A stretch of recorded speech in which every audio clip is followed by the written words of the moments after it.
प्यारे बच्चों, नमस्कार। एजुकेशन स्कूल परिवार में आपका स्वागत है। हम एसएससी जीडी के प्रीवियस पेपर सोल्व कर रहे थे। आज हम 24 जनवरी 2023 जो सेकंड शिफ्ट में एग्जाम हुआ था उसके क्वेश्चन सोल्व करेंगे। क्वेश्चन नंबर 1 देखो।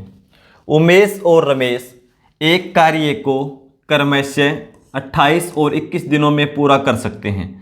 उमेश से शुरू करते हुए वे एकांतर दिनों में एक एक दिन छोड़कर में काम करते हैं। काम कितने दिन में पूरा हो जाएगा ये पूछा गया। अभी वे एक एक दिन काम करते हैं और शुरू किससे करते हैं? उमेश से। उमेश और रमेश ये 28 दिन में और ये 21 दिन में। तो सबसे पहले कुल काम के लिए एलसीएम 28 और 21 का एलसीएम निकालेंगे तो कितना हो जाएगा? 84। कुल काम होगा 84 यूनिट। ये करता है 28 दिन में, तो एक दिन में कितना करेगा? 28 से भाग दे दो, 28 3 84 3 यूनिट।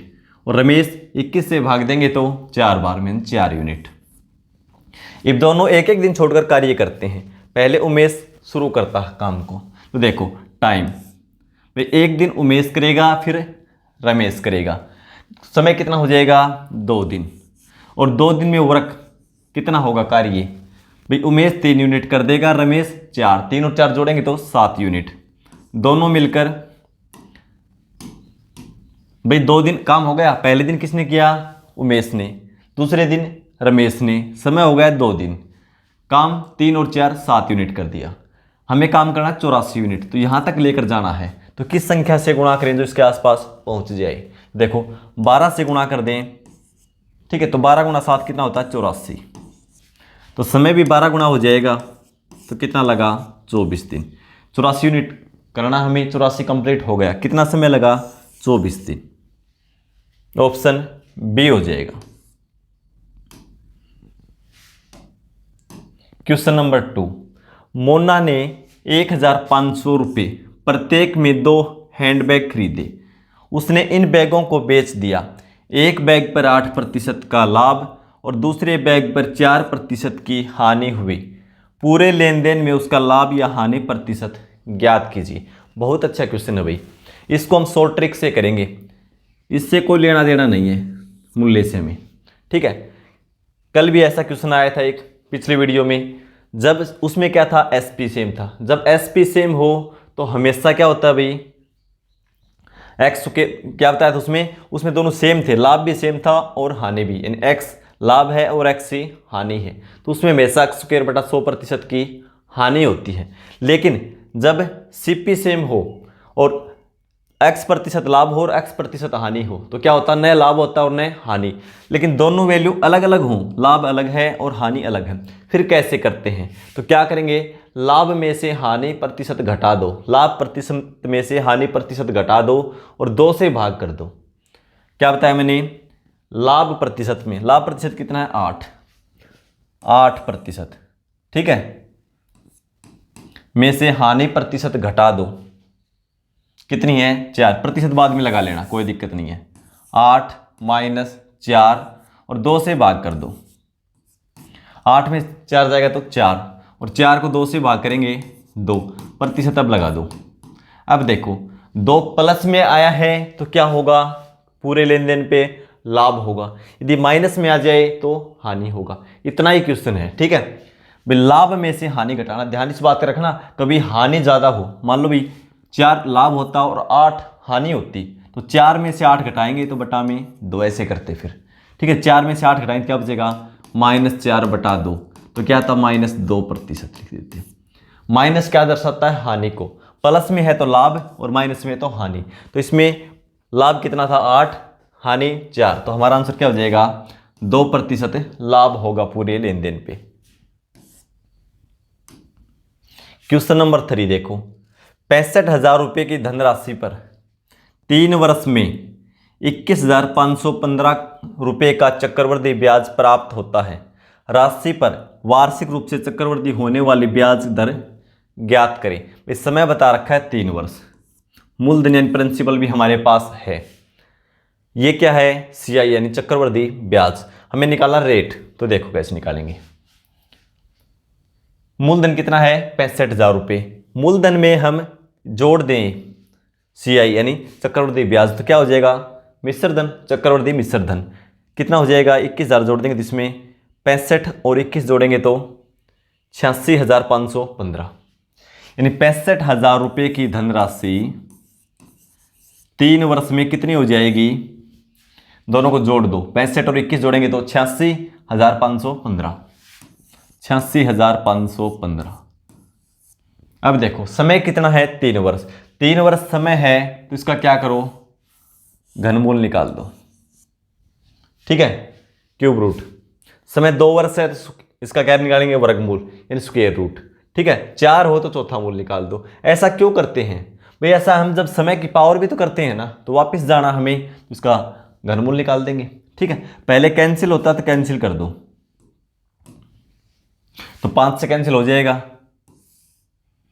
17 5 85 बचेगा 1, 5 से 3 फिर 0 फिर 3, ये 5 से करेंगे 13 5 65 13,000। अब देखो भैया संख्या या तो 10 से भाग होगी या 2 से, ठीक है, ये 2 से या 5 से या फिर 13 से। तो ऊपर वाली देखो 2 से 5 से तो जाती नहीं, 13 से देखो एक बार में 13 बचेगा 4 39 4 39 1 13 से भाग चली जाएगी, ये 13 से 1000। अब कैंसिल नहीं होगा क्योंकि ये 11 की क्यूब है और ये 10 की क्यूब है, तो कैंसिल तो होगा नहीं, 11 इसमें है नहीं। तो क्या निकाला इसका घनमूल निकाला, तो क्या जाएगा 11/10। अब ये पता चल गया हमें वह धनराशि 10 से 11 एक वर्ष में हो जाती है, एक वर्ष का निकाल लिया, 10 से कितनी हो जाती है 11, कितना बढ़ा 1, किस पे 10 पे, और निकालना क्या है रेट, तो प्रतिशत के लिए गुणा में 100, 0 से 0 10% क्या है उसकी दर है। क्वेश्चन नंबर 4 देखो, 13 सेंटीमीटर और 15 सेंटीमीटर भुजाओं वाले त्रिभुज का क्षेत्रफल ज्ञात कीजिए। तीनों भुजाएं अलग अलग हैं, तो हीरोन का फॉर्मूला लगा देंगे भाई। क्या होता है वो हीरोन का फॉर्मूला देखो, S into S minus A into S minus B into S minus C। अब देखो S क्या है यहाँ पे सेमी पैरामीटर, त्रिभुज का अर्ध परिमाप। परिमाप क्या होता है पैरामीटर, तीनों भुजाओं का योग पैरामीटर, यानी ये A है ये B है ये C है, तीनों को जोड़ दें तो क्या आ जाएगा पैरामीटर। और S क्या होता है सेमी पैरामीटर यानी अर्ध परिमाप, तीनों को S बराबर होता है A plus B plus C, तीनों भुजाओं के योग को 2 से भाग कर दो, ठीक है। ABC क्या है त्रिभुज की भुजाएं, बिल्कुल सिंपल है, ठीक है। किसी भी त्रिभुज का हम इससे तीनों भुजाएं ज्ञात हैं तो क्षेत्रफल निकाल सकते हैं एरिया। तो अब देखो तीनों भुजाएं क्या है 13 14 और 15, इन 14 से एक ज़्यादा ही कम है, 14 थी 42। परिमाप निकालेंगे पैरामीटर तो कितना, तीनों का योग 42 सेंटीमीटर। अर्ध परिमाप चाहिए हमें S की वैल्यू, तो 42 को 2 से भाग दे देंगे, कितना आएगा 21।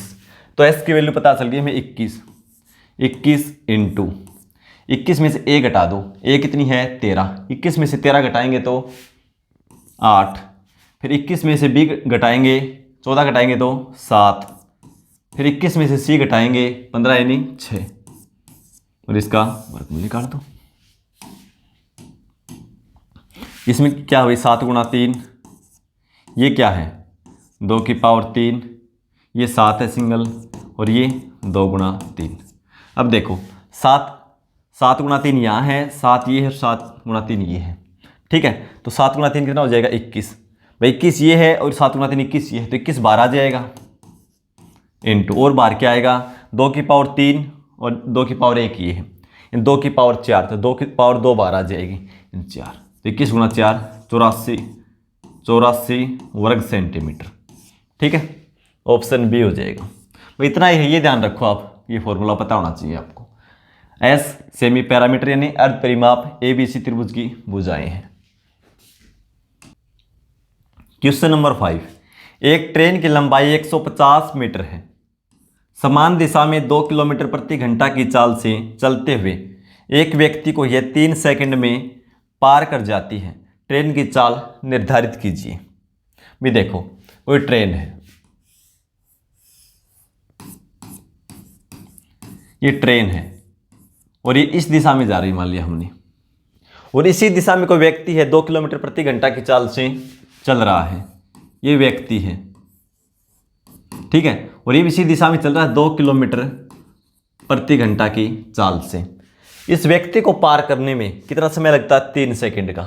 तो ट्रेन की चाल हमें पूछा गया है।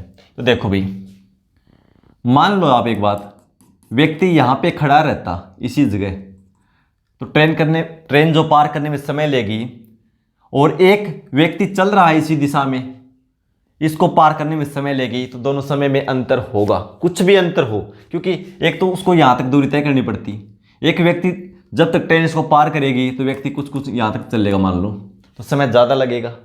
तो यहाँ स्पीड कौन सी हो जाएगी? दोनों चालों का अंतर कर देंगे, रिलेटिव स्पीड निकालेंगे, दोनों समान दिशा में चल रहे हैं, तो क्या होगा?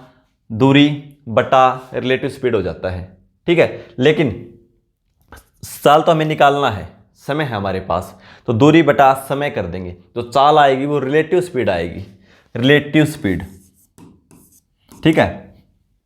ट्रेन की स्पीड नहीं आएगी, रिलेटिव स्पीड आएगी। दूरी कितनी है?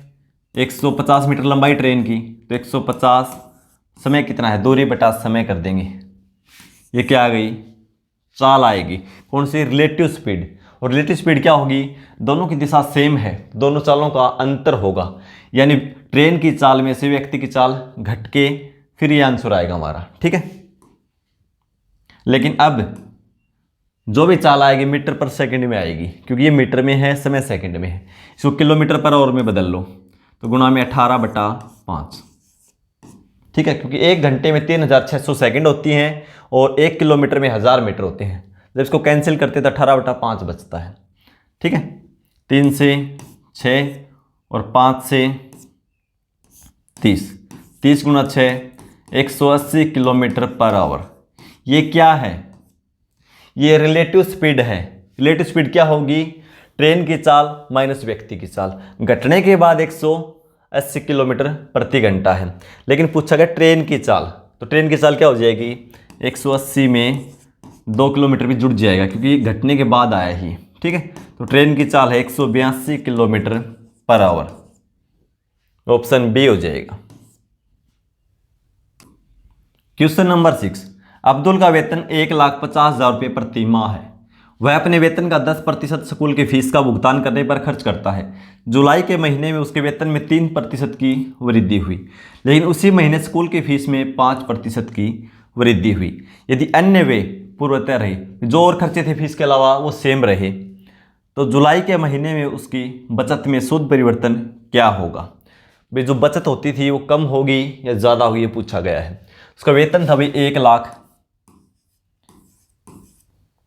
1,50,000 रुपये, ठीक है।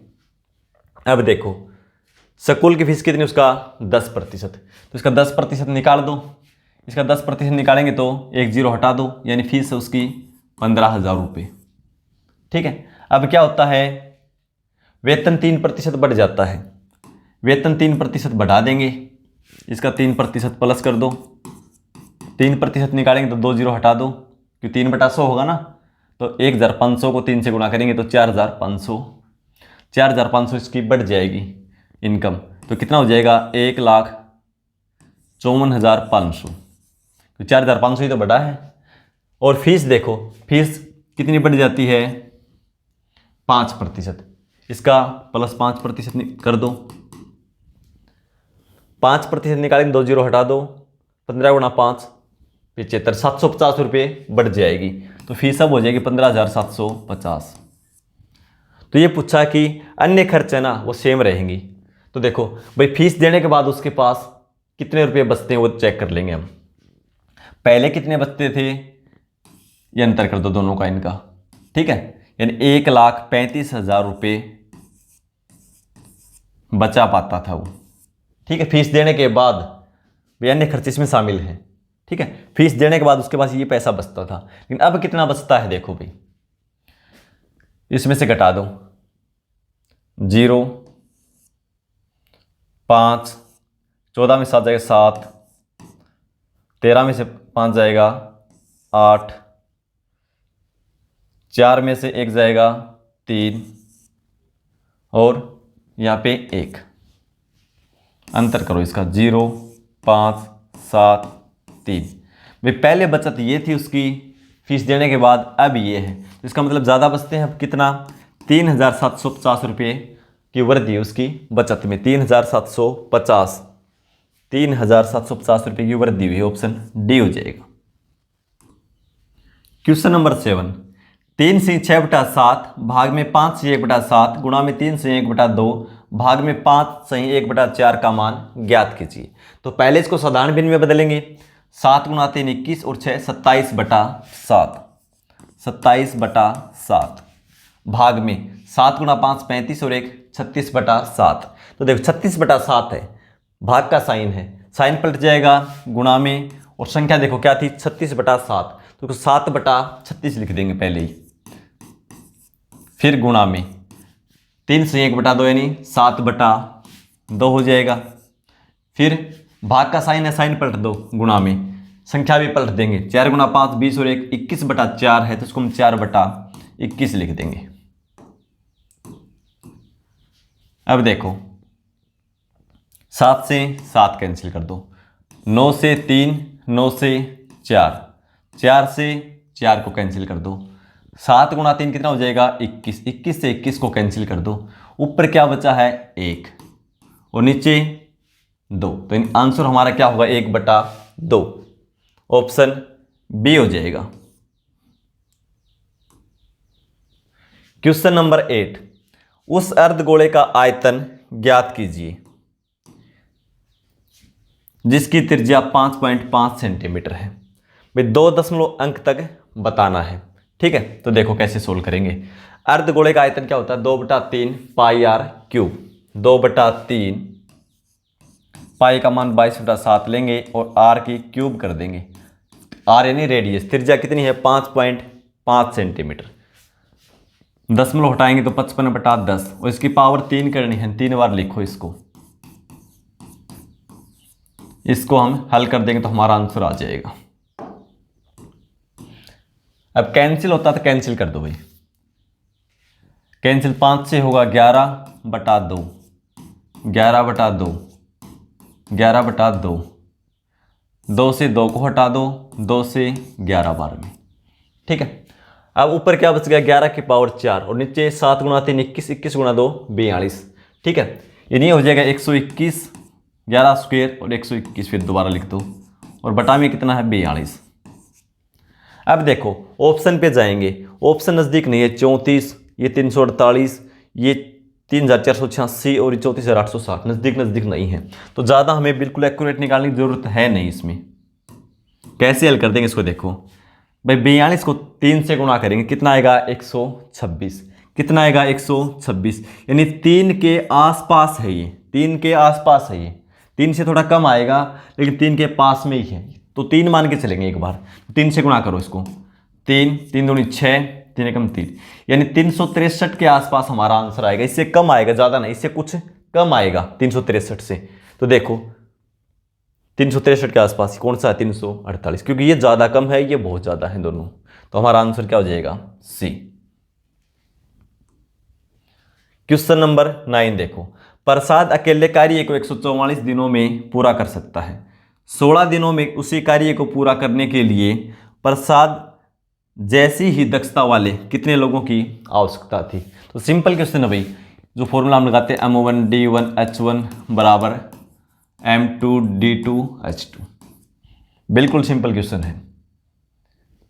प्रसाद अकेले कार्य को 144 दिनों में, यानी व्यक्ति कितने हैं एक और समय कितना लगता है 144 दिन, बराबर 16 दिनों में उसी कार्य को पूरा करने के लिए, यानी D2 की वैल्यू कितनी है 16 और M2 की वैल्यू हमें निकालनी है, ये पूछा गया है कितने लोगों की आवश्यकता थी। तो देखो 16 से कैंसिल करेंगे 9 बार में, तो M2 की वैल्यू कितनी आ गई 9, कितने व्यक्तियों की आवश्यकता थी 9, ऑप्शन बी हो जाएगा। क्वेश्चन नंबर 10 देखो, निम्नलिखित में से कौन सा युग्म असहभाज्य संख्याओं को निरूपित करता है। असहभाज्य संख्याएं कौन सी होती है भाई, कोई दो संख्याएं जिनमें एक के अलावा कुछ भी कॉमन न हो, कॉमन फैक्टर न हो, तो वो सह अभाज्य संख्याएं होती हैं, इनको प्राइम नंबर। तो अब देखो इसमें दोनों 2 से भाग जाती हैं, ज़्यादा हमें देखने की जरूरत नहीं है भाई 4 से भी जाती हैं या और संख्या से भी जाती हैं। भाई एक के अलावा कोई संख्या से भाग जाती हैं तो वो को प्राइम नहीं है, तो इसका मतलब ये नहीं हो सकती। 24 और 92 ये भी 2 से जाती हैं, तो ये भी नहीं हो सकती। 39 और 68 इसके फैक्टर करते हैं तो 3 और 13, ने 3 से भाग जाता, 8 से 14 और ने 13 से भाग जाता। इसका मतलब को प्राइम क्या है ये, ठीक है। दोनों आपस में, भाई आपस में कोई भी संख्या एक के अलावा कॉमन न हो, ठीक है, कोई कॉमन फैक्टर ना हो एक के अलावा। ये देखेंगे तो 2 इनमें भी कॉमन है, तो हमारा आंसर क्या होगा, ऑप्शन सी। क्वेश्चन नंबर 11 देखो, 20%, 5% और 2% की 3 क्रमिक छूटों के बराबर एक एकल छूट क्या होगी। इस क्वेश्चन को सोल्व करके आंसर कमेंट बॉक्स में लिखेंगे। मिलते हैं अगली क्लास में, धन्यवाद।